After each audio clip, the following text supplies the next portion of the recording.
Hello and welcome to varieties with Veenasri. இப்போ நம்ம புதுசாக ஒருத்தன் வந்திருக்கிறானே, வேற ஆள் வந்திருக்கான், எங்கள் ஃபவுண்டர் வரலையேன்னு நீங்கள் பார்ப்பீங்க. அது ஒன்றும் இல்லை, நம்ம இந்த வாரத்துலேருந்து 2 வீடியோ அப்லோடுக்கு ட்ரை பண்ணுறோம் இந்த சேனலில். One on Tuesdays and one on Fridays. இப்போ இந்த 2 வீடியோ போடுறதுக்காக நான் இல்லைனா எங்கள் க்ரூலேருந்து யார் வேணாலும் வந்து ஒரு வாரமும் ஒரு எக்ஸ்ட்ரா வீடியோ பண்ண ட்ரை பண்ணுவோம். எங்களுக்கு எப்போல்லாம் ஷெட்யூல் ஃப்ரீயாக இருக்கோ அப்போ எல்லாமே இந்த ஷெட்யூலை மெயின்டைன் பண்ண ட்ரை பண்ண போகிறோம். இன்றைக்கி நம்ம வந்து பார்க்குறது ஒரு கான்டினென்டல் டிஷ். கான்டினென்டல்னால் ஒன்றும் இல்லை, இப்போ நம்ம வந்து இட்டாலியன் பாஸ்தா அப்படின்னாலே நம்ம எல்லா ரெஸ்டாரண்ட்ஸும் ஜாயின்ட்ஸ்லேயும் ஃபாஸ்ட் ஃபுட் ஜாயிண்ட் வரையும் இப்போ நீங்கள் பார்க்கலாம். இட்டாலியன் பாஸ்தானா ஆத்தென்டிக்காக பண்ண நிறைய வெரைட்டிஸ் இருக்குது. ஆனால் வந்து நம்ம இன்றைக்கி பார்க்க போகிறது மோஸ்ட் காமனாக இந்தியாவில் பண்ணுறது தான் ஒயிட் சாஸ் பாஸ்தா. இந்த ஒயிட் சாஸ் பாஸ்தானா ஒன்றும் இல்லை, சீஸு, மில்க்கு, பட்டர், இதுதான் அவங்களோட மெயின் 3 இன்க்ரீடியன்ட்ஸ். இந்த இன்க்ரீடியன்ட்ஸ் வச்சு நம்ம எப்படி ஈஸியாக பண்ணுறதுன்ட்டு இந்த வீடியோவில் பார்ப்போம். இப்போ ஒரு சைடு வந்து நம்ம வந்து வாட்டரை பாயில் பண்ணிட்டுருக்கோம், இன்னொரு பேனரில் பால் ஒரு 800 ml இல்லைனா 3/4 லிட்டர் எடுத்துக்கிட்டு இதில் என்ன பண்ணணும்னா ஃப்ளேவர்டு மில்காக இதை மாற்றணும். நம்ம இந்த ஆர்டினரி மில்கை ஃப்ளேவர்டு மில்காக மாற்ற ஒரு ஆனியன், ஒரு மீடியம் சைஸ் ஆனியன் மாதிரி எடுத்துகிட்டு மீடியம் சைஸ் ஆனியனில் பேலீஃப், இந்த பேலீஃப் வந்துட்டு போட்டு அதை ரேப் மாதிரி பண்ணிக்கணும். பேலீஃபை போட்டு நீங்கள் வச்சுட்டு அதில் ஒரு 4 க்ளோவ்ஸ் கிராம்பை வந்து பின் பண்ணிக்கோங்க. பின் பண்ணி ஆனியன்லேயே சொருகணும். சொருகிட்டு உள்ளே நல்லா பின்னான மாதிரி இருக்கும்போது இந்த பாலில் அப்படியே பொறுமையாக சிம்லேயே போட்டு இதை இறக்கி விட்ருங்க. இதை ட்ராப் பண்ணிட்டீங்கன்னா இது ஒரு 10 மினிட்ஸ் ட்ராப் பண்ணோன்னா ஒரு 10 மினிட்ஸ் இதை சிம்லேயே போட்டு ஓட்டிங்கன்னா இதோட ஃப்ளேவர்லாம் ஆனியன் அந்த க்ளோவ்ஸோட பேலீஃப் ஃப்ளேவர் உள்ளே இறங்கினோன்னா எடுத்துக்கலாம் வெளியே. அப்புறம் நம்ம வந்துட்டு அதை எடுத்து மில்க் சாஸ் பண்ணும்போது நம்ம ஆட் பண்ணிக்கலாம் ஃப்ளேவர்டு மில்காக. அதுக்கு நடுவில் இந்த வாட்டர் பாயில் ஆகிட்டுருக்கு. பாயில் ஆனோடனே பாஸ்தாவை எடுத்து நம்ம இதில் ஆட் பண்ணி பாயில் பண்ணிக்க வேண்டியதான். இப்போ வாட்டர் ஓரளவுக்கு பாயில் ஆகி வந்துருச்சு. இதில் வந்து நம்ம 2.5 ஸ்பூன்ஸ் சால்ட்டு போட்டிருக்கோம். ஓரளவுக்கு நல்லாவே சால்ட்டு போடுங்க எப்பயுமே, ஏன்னா உங்களுக்கு பாஸ்தாவில் சாஸோடு நம்ம கலக்கும்போது சால்ட் வராது. இங்கே பாயில் பண்ணும்போது நம்ம எவ்வளோ சால்ட் போடுறோமோ அதுதான் அவங்களோட சால்ட் கண்டென்ட்டு. ஸோ இப்போ நம்ம கொதி வந்தோடனே தான் எப்பயுமே போடணும். கொதிச்சு வந்தோடனே நம்ம இப்போ ஒரு 300 கிராம்ஸ் பாஸ்தா இதில் அப்படியே போடுறோம்.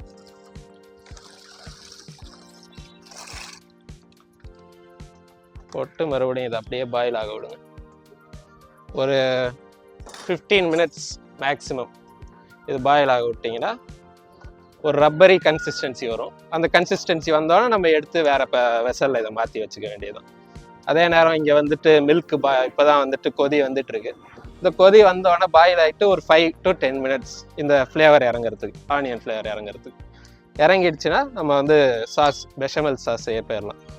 பெஷமல் சாஸுங்கிறது தான் இந்த இட்டாலியனில் வந்துட்டு இப்போ நம்ம நார்த் இந்தியனில் வந்து கிரேவிஸ் இருக்குல்ல, ஒரு 5 வகையான கிரேவி இருக்குது. மக்கனி கிரேவி, அதெல்லாம் அந்த மக்கனி கிரேவி வச்சு தான் பேஸாக வச்சு நம்ம பன்னீர் பட்டர் மசாலா செய்கிற மாதிரி இட்டாலியனில் 5 to 6 சாஸ். கான்டினென்டலுக்கு இப்போ 6 சாஸ் தான் முக்கியம். அந்த இதில் பெஷமல் சாஸ்ன்றதும் ஒரு மதர் சாஸ் தான், அதுதான் ஒயிட் சாஸ்ன்னு நம்ம சொல்லுவோம். அதை வச்சு தான் நம்ம வந்து இப்போ இன்றைக்கி செய்ய போகிறோம். மில்க்கும் பாஸ்தாவும் பாயில் ஆகிடுச்சு ஆல்ரெடி. இப்போ அடுத்து நம்ம சாஸ் ப்ரிப்பரேஷனுக்கு போயிட வேண்டியதான். பெஷமல் சாஸ்க்கு அதுக்கு ஒன்றும் இல்லை, ஒரு பேன் எடுத்துக்கோங்க. சாட்டே பேன் மாதிரி இருந்தாலும் ஓகே தான், இல்லை வானொலி மாதிரி இருந்தாலும் உங்களுக்கு பிரச்சனை இல்லை. ஒரே ஒரு ட்ராப் ஆயில், இது வந்து பட்ரு சாராகாமல் இருக்கிறதுக்கு. இதில் வந்து நம்ம ஒரு 2 drops ஆயில் போட்டோம். இப்போ ஆயில் போட்டோன்னே ஒரு 125 கிராம்ஸ் ஆஃப் பட்டர் அதில் போடுறோம். பட்டர் போட்டு அது மெல்ட் ஆகட்டும். இது நல்லா மெல்ட் ஆகிற வரையும் விடுங்க. எனக்கு இப்போ கோல்டாக இருந்த பட்ரு, அதனால் கொஞ்சம் நேரம் ஆகும் மெல்ட் ஆக.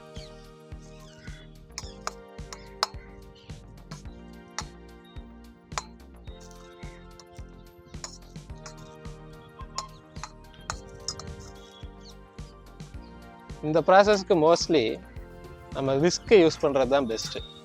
ஏன்னா நம்ம வந்து இந்த சாஸை வந்து கிளம்ப் ஆகாமே கலக்க வேண்டியிருக்கும் போக போக. அதனால் விஸ்கை வச்சே நீங்கள் யூஸ் பண்ணுறது பெஸ்ட்டாக இருக்கும்.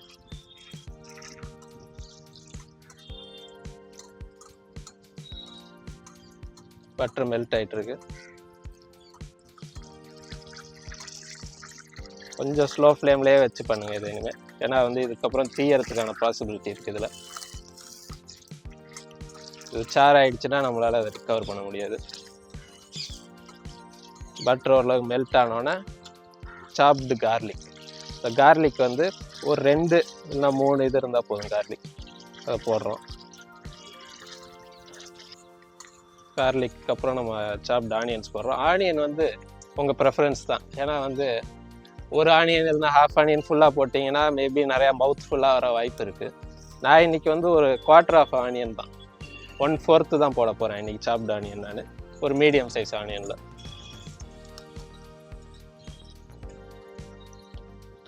இப்போ இந்த மாதிரி ஸ்டேஜ் வந்தோன்னா ஆனியன் போட்டுடலாம்.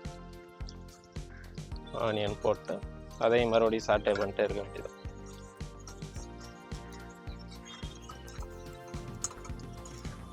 ஆனியன் வந்து கலர் சேஞ்ச் ஆகக்கூடாது. இதில் இது டிரான்ஸ்லூசண்ட்டான வந்தால் போதும். ஒரு மாதிரி கிளாஸியாக வரும்போதே நம்ம வந்து மைதாவை போட்டுற வேண்டியதான். அடுத்து மைதாவோட ரேஷியோ வந்து இன்றைக்கி 80 கிராம் தான். ஏன்னா நம்ம வந்து 800 ml மில்க் எடுத்திருக்கோம். அதில் வந்து 1:2 ரேஷியோவில் நம்ம வந்து போட்டுக்கணும். 1:10 இருக்கணும் மில்க்கும் மைதாவும்.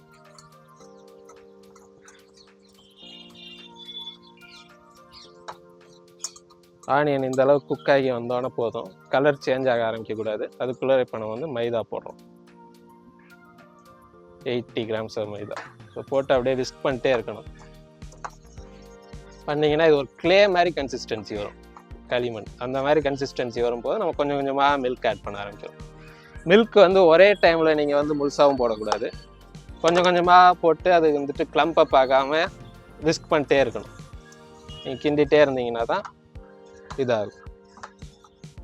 இந்த கன்சிஸ்டன்சி வந்தோன்னா கொஞ்சம் கொஞ்சமாக மில்க் ஆட் பண்ண ஆரம்பிப்போம். மில்க் வந்து பல்காக ஆட் பண்ண வேணாம், கொஞ்சம் கொஞ்சமாக ஆட் பண்ணி அப்படியே விஸ்க் பண்ணிட்டே இருங்க. விஸ்க் பண்ணிட்டே இருக்கணும். இப்போ இது கிளம்ப் அப்பே ஆகக்கூடாது. இது அப்படி மைல்டாக கட்டி ஆகுது பார்த்தீங்களா? இது மாதிரி ஆகும்போது மறுபடியும் கொஞ்சம் கொஞ்சமாக மில்க் ஆட் பண்ணணும்.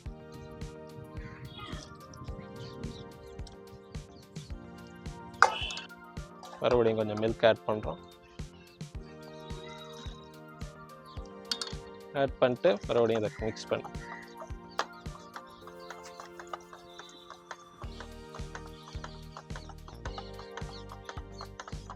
நல்லா லூஸான கன்சிஸ்டன்சி வர வரையும் யூஸ் பண்ணிட்டே இருக்கணும். இதை இன்னும் கொஞ்சம் மில்க் ஆட் பண்ணுவோம். அடுத்து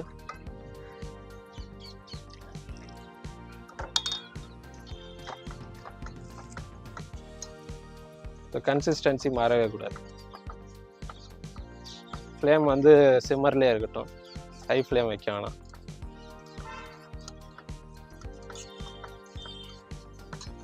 கொஞ்சம் கொஞ்சமாக க்ரீமியாக மாறிட்டு வருது பாருங்க உங்களுக்கு சாஸ்.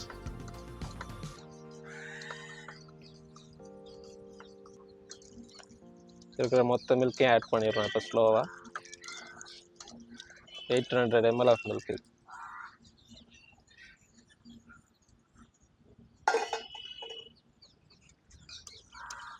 கிளம்ஸே இல்லாமல் வெறும் கார்லிக் அந்த ஆனியன் மட்டும்தான் மேல்தான் உங்களுக்கு மேலாக தெரியும். இது மாதிரி வாட்ரி ஆயிரும். அது போக போக கொஞ்சம் கொஞ்சமாக இறுகி வரும். குக்காக நல்ல கன்சிஸ்டன்சி வந்தோன்னா நம்ம வந்து அடுத்த இன்க்ரீடியன்ஸ்லாம் இதில் ஆட் பண்ண ஆரம்பிச்சிடணும்.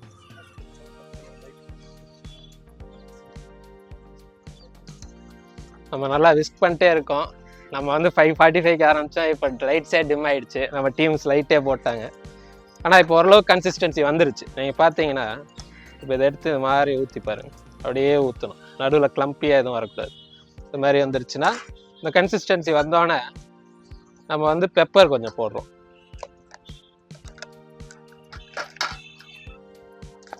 பெப்பர் உங்களோட டேஸ்ட்டுக்கு ஏற்ற மாதிரி தான். நான் ஒரு 1.5 ஸ்பூன்ஸ் போடுறேங்க.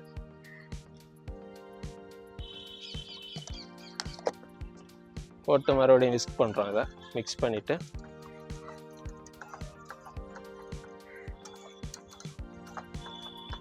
நல்லா விஸ்க் ஆகி இது மிக்ஸ் ஆகணும். பெப்பரும் சாஸும். சாஸ் மிக்ஸ் ஆனோடனே அடுத்து சீஸ் எடுத்து நம்ம போடுறோம். சீஸ் வந்து நான் 2 கியூப்ஸ் எடுத்து வச்சுருக்கேன். நீங்கள் அது மாதிரியும் போடலாம், இல்லைனா ஸ்லைஸ்டு போட்டிங்கன்னா இதில் அவ்வளோ நல்லா வராது. முடிஞ்சால் இதை கிரேட் பண்ணி போடுறது தான் பெஸ்ட் ஆப்ஷன் நமக்கு. ஆனால் நான் இன்றைக்கி வந்து க்யூப்ஸாகவே கொஞ்சம் ஸ்லைஸ் பண்ணி வச்சுருக்கேன். அதை போட்டு மிக்ஸ் பண்ணுறோம்.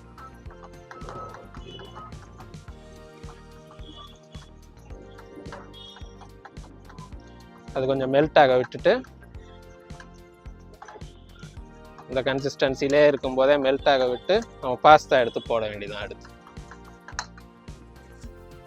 பாஸ்தாவை போடுறோம்.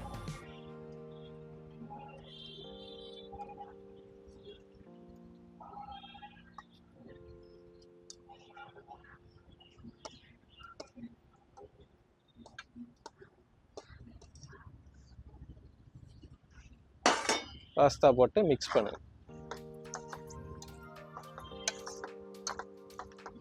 இது ஆத்தென்டிக் வேலை. உங்களுக்கு வந்து லிக்விடாக இருக்கக்கூடாது. இட்டாலியிலலாம் உங்களுக்கு வந்து பாஸ்தாவோட மிக்ஸ் ஆகி அப்படியே வந்துட்டு அது ஸ்டிக்கியாக தான் இருக்கும் உங்களுக்கு சாஸு உள்ளே வந்து. அதே மாதிரி நம்ம பெண்ணே யூஸ் பண்ணதுனால ஒயிட் சாஸுக்கு அதான் பர்ஃபெக்டான மேட்சாக இருக்கும். ஏன்னா வந்து நீங்கள் உள்ளே வந்துட்டு சாப்பிடும்போது ஒரு ஒரு போக் பைட்லையும் அந்த சாஸோட ஸ்டிக்கினஸும் டேங்கினஸும் அப்படியே உள்ளே இருக்கும்.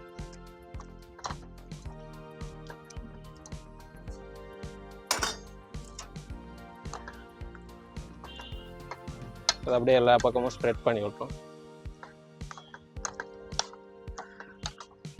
1 or 2 minutes தான் நம்ம பாஸ்தா இதில் குக் பண்ண போகிறோம். இதோடு சேர்த்து நான் ஏற்கனவே இது ஃப்ரை பண்ணி வச்சுருக்கேன் மஷ்ரூம் வந்து கொஞ்சம் ஆயிலில் போட்டு மைல்டாக சாட்டே பண்ணி வச்சுருக்கேன்.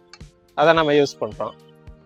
இது நீங்கள் மஷ்ரூம் மட்டும்தான் யூஸ் பண்ணணும்னு இல்லை, chicken or what ever vegetable உங்களுக்கு தேவைப்படுதோ, கேரட் வேணாலும் யூஸ் பண்ணலாம். கார்ன், ஸ்வீட் கார்ன் பாக்கெட்டில் வாங்கி நீங்கள் அதை பாயில் பண்ணி கூட போடலாம். போட்டு நீங்கள் பாஸ்தா பொறுத்த வரைக்கும் பேஸ் தான். அதுக்கு மேலே நீங்கள் என்ன மாதிரி இனோவேட்டிவ் ஆகணுன்னாலும் ஆகிக்கலாம். இப்போ நம்ம இந்தியன் ஸ்டைலில் வந்துட்டு ஏதாவது கறியோட ஒரு கிரேவியோட சிக்கனை, பட்டர் சிக்கனை கூட எடுத்து நீங்கள் போடலாம். இதில் வெட்டி எல்லாம் ஒரு ஃபியூஷன் மாதிரி தான்.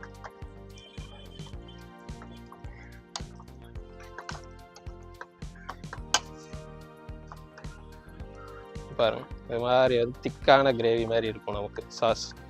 திக்கான சாஸ் அது அப்படியே சீஸும் இதுவும் மிக்ஸ் ஆகி உங்களுக்கு அந்த டெக்ஸ்சரை கொடுக்கும். இதில் மைல்டாக நம்ம வந்து சில்லி ஃப்ளேக்ஸ் ஸ்ப்ரிங்கிள் பண்ணி விட்டுக்கிறோம்.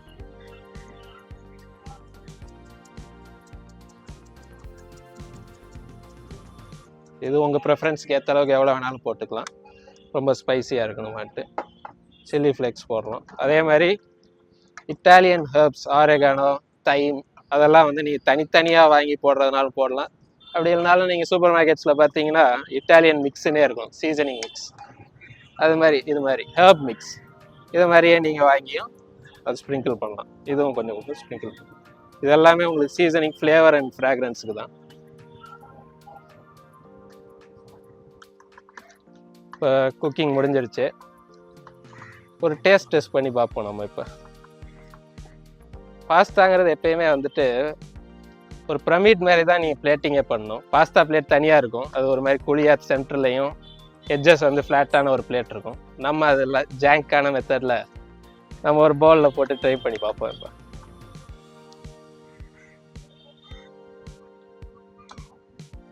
எல்லா ஃப்ளேவர்ஸும் பிளெண்ட் ஆகி அந்த மஷ்ரூமோடு நீங்கள் வந்துட்டு பிக் பண்ணி எடுக்கணும். இதை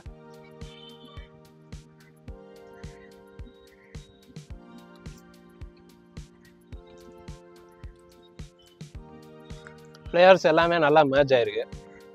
கன்சிஸ்டன்சி நல்லா வந்திருக்கு, சாஸோட கன்சிஸ்டன்சியும். நீங்கள் எந்த ரெஸ்டாரண்ட்டோ இல்லைனா ஒரு ஃபாஸ்ட் ஃபுட் ஜாயிண்ட்டுக்கோ போயிட்டு நார்மலாக ஒரு ஒயிட் சாஸ் பாஸ்தா அப்படின்னு கேட்டு வாங்கினீங்கன்னா என்ன கிடைக்குமோ அதே தான் நம்ம பண்ணியிருக்கோம். இப்போ இதுக்கு நீங்கள் வந்து தேவையில்லாமல் அலைய தேவையில்லை. ரொம்ப ஈஸியான ரெசிபி. தேங்க்யூ ஃபார் வாட்சிங்.